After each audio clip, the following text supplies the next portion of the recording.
Well, so much for that European vacation. Take a look at this chart right here. You can see it's basically almost $1.41 to buy yourself a euro these days. So the U.S. dollar really getting hit fresh all-time lows against the euro, falling to parity with the Canadian dollar.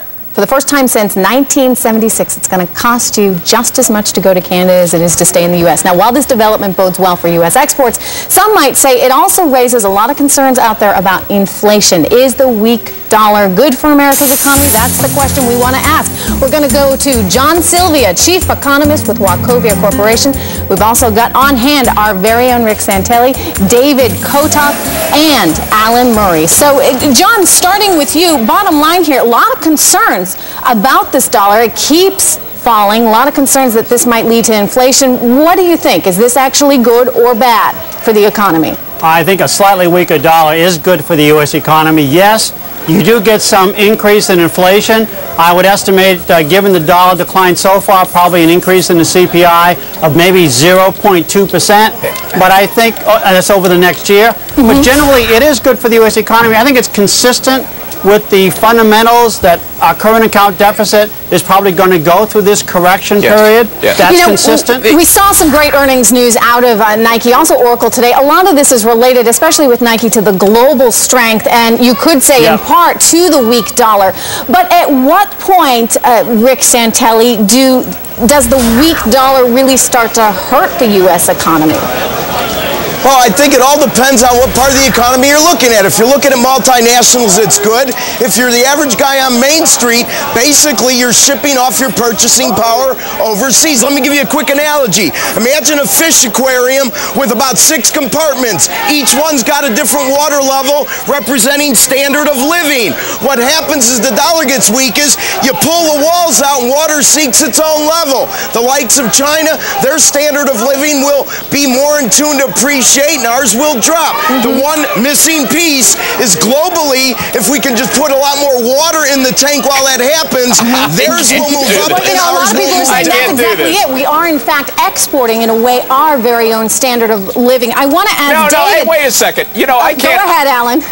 Well, first, I'm still trying to keep up with the aquarium imagery, okay? I'm not sure what happened to all my fish in this. It's standard of living. But here's the thing. You know, is it good? Is it bad? It's some of both. The main thing is it's inevitable. We've been running these huge trade deficits. An adjustment had to happen. Now it's happening. The good news is, so far, to date, it's happened fairly gradually and slowly and in an orderly way. And our trade deficit is coming down, and that's a good thing. That said, look at what, David, look at what it's doing to the price of oil these days. I mean, it seems like we just keep going up, up, up, and at some point this is bound to catch up with the consumers at the gas pumps. And don't put the oil in the aquarium. But it does catch up with the consumer in general. Yes, I think when you're looking at, as Rick said, you know, if you're an importer of French wine, it's going to mean that your customers will pay more for French wine. If you're a California vineyard, this is good news for you. So I think in general, David, get in here for a second. John Sylvia, a little disclosure here, Trish. John Sylvia is my very dear friend and my fishing partner, and we fully agree. Rick, indeed. you should. I think you talk about this on those fishing trips. We do it. That's right. But we did not collaborate. I didn't know we would be on the same panel. Rick, you should hold your water and just wait. The fact of the matter is, a gradually weakening currency helps us, and the inflation impact. I totally agree with John. Gradual is the operative word. What's that, Rick Santelli? I think gradual is the operative word. I agree with that. Absolutely. The scary scenario. The scary scenario is if you get. Go ahead. Yeah, the scary scenario is if you get a bunch of central banks deciding they can't count on the dollar anymore. They start moving out of it, and you see what has been a gradual decline to turn into a precipitous decline, affecting U.S. interest rates at a time we're slowing down anyway. Alan Murray, how realistic is that really? I mean, at the end of the day, everybody still wants to be here, no? Look, it's happened before. I mean, people don't want to hold on to an asset that keeps declining in value. I mean, right now things look pretty good. Alan's got it right. I mean, if I may just, I think the case is, of course, is Jimmy Carter.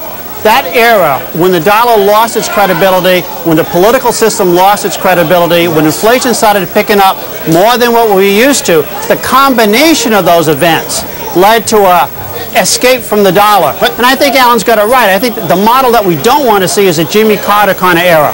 Yeah, I would agree with that, but I would add, John, that in those days you didn't have large reserves outside in countries which are now running surpluses with the U.S. Yes. And they don't want to burn up their own reserves. China has to employ 15 or 20 million new people every year to make the Nike sneakers for $8 to sell to the 14 billion. And we're back to Nike. Hey, listen, guys, we got to leave it here, but thanks so much. Fascinating discussion. Our thanks to John Sylvia and CNBC's Rick Santelli. Thank you. Well, if some states have their way, it'll soon cost you more to use the web. They want to tax it. Yeah, they absolutely